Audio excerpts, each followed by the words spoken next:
Always welcome साथियों। Digital class हमेशा आपके साथ। इंजीनियरों अपनी थ्योरी ऑफ मशीन सीरीज चल रही है। जो भी कंटेंट अब तक आपने पढ़ा है और आगे इस वीडियो में पढ़ने वाले हैं, सारा कंटेंट आपको पीडीएफ फॉर्मेट में अवेलेबल है। जिस तरह से मैकेनिकल इंजीनियरिंग जनरल नॉलेज की सीरीज कंप्लीट अवेलेबल है। इन नोट्सों का इस्तेमाल आप SSC, RRB, state, JEE, GATE, BTech, AMI के एग्जामिनेशन के लिए कर सकते हैं। इससे पिछली वीडियो में हम एक कॉन्सेप्ट लेकर चल रहे थे जिसमें काइनेमेटिक एनालिसिस कर रहे थे। सिर्फ आपको मोशन पर स्टडी कर रहे थे, किस प्रकार से एंगुलर स्पीड, किस प्रकार से आपको वेलोसिटी प्राप्त की जा सकती है। तो ये सब हमने वेलोसिटी निकाल ली थी स्लाइडर की, एंगुलर स्पीड भी निकाल ली थी। चोरी चोरी चुपके चुपके आपका काम चल रहा था। वेलोसिटी और एक्सेलरेशन आपके निकल आए थे।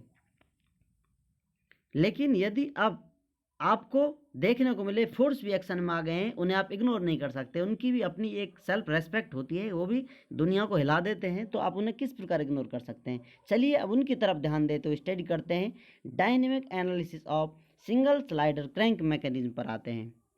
स्टैटिक और डायनेमिक, ये आप जानते हैं किस प्रकार से स्थैतिक या गति की विज्ञान का अध्ययन किया जाता है।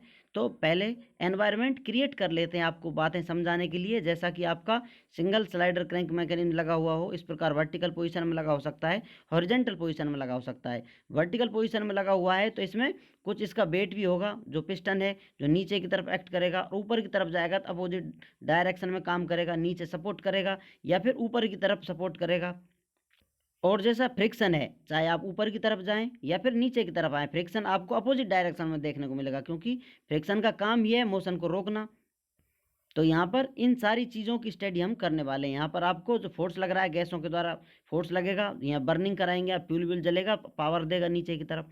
इस प्रकार से आपको देखने को मिलते हैं मैकेनिज्म। यदि इसको इस प्रकार से वर्टिकल ना रखते हो, हॉरिजॉन्टल कर दिया जाए, तो आप डायरेक्ट जो फोर्स लग रहा है उसको नेट पिस्टन इफोर्ट लेकर चल रहे हैं। जो एफर्ट्स लग रहे हैं पिस्टन के द्वारा उसको नेट लेकर चल रहे हैं, एफ पी के बराबर। इसमें सारी चीज़ आपने कैलकुलेट कर ली है।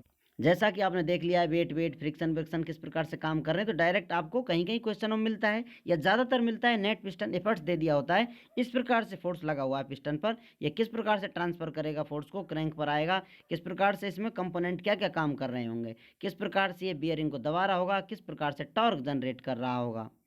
तो आप इसको नेट पिस्टन एफर्ट्स को बोल सकते हैं। नेट फोर्स जो लगा हुआ है, फ्यूल के द्वारा पावर दी जा रही है आपके द्वारा, जो फ्यूल जलाया जा रहा है खर्चा करके, वो पावर कितनी दे रही है, तो नेट फोर्स इसे आप बोल सकते हैं।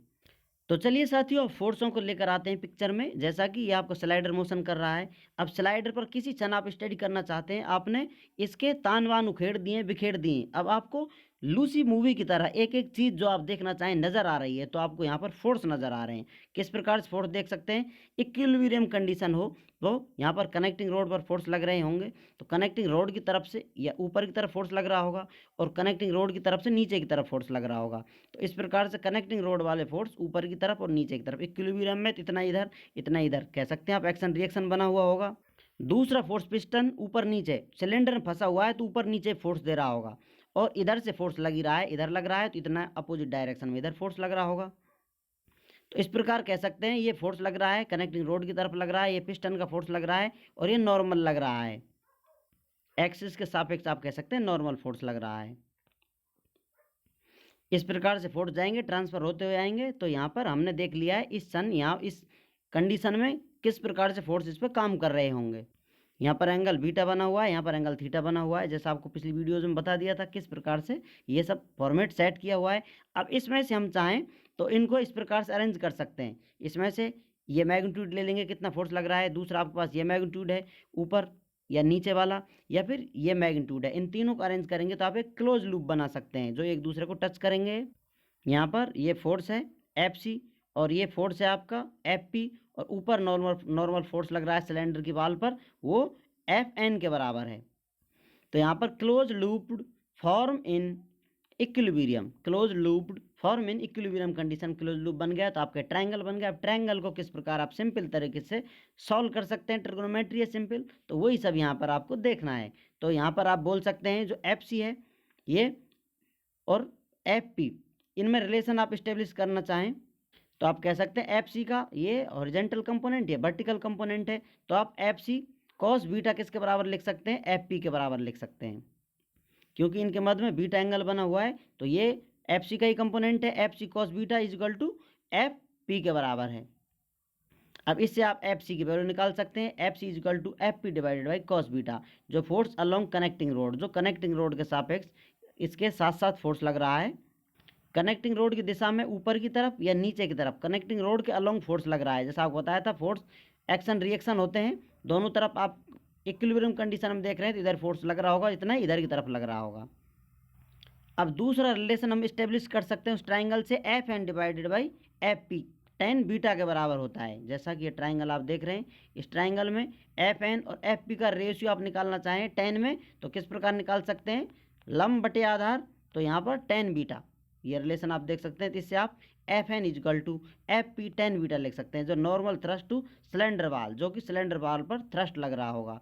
जैसा आपको पता है, ये कनेक्टिंग रोड पर फोर्स लग रहा है और जो ऊपर नीचे फोर्स लग रहे हैं, क्या सिलेंडर है इसके, तो एक सिलेंडर की वाल पर थ्रस्ट लग रहा है। और अभी आप क्लाइमैक्स पर जाना चाहें, पिक्चर अभी बाकी है मेरे दोस्त, तो आप किस प्रकार से एंजॉय कर सकते हैं। ये फोर्स जो आपको प्राप्त हो रहा था पिस्टन पर, ये इसने कनेक्टिंग रोड पर शिफ्ट कर दिया है, तो कनेक्टिंग रोड के अलोंग फोर्स जाएगा। इस प्रकार से आप देख सकते हैं, जितना मैग्नीट्यूड है इस मैग्नीट्यूड पे आप देखेंगे। अब यहाँ ये अपनी कनेक्टिंग रोड लगी हुई है, कनेक्टिंग रोड के कंपोनेंट आप बना सकते हैं, इसके एक परपेंडिकुलर होगा और एक कनेक्टिंग रोड के अलोंग होगा।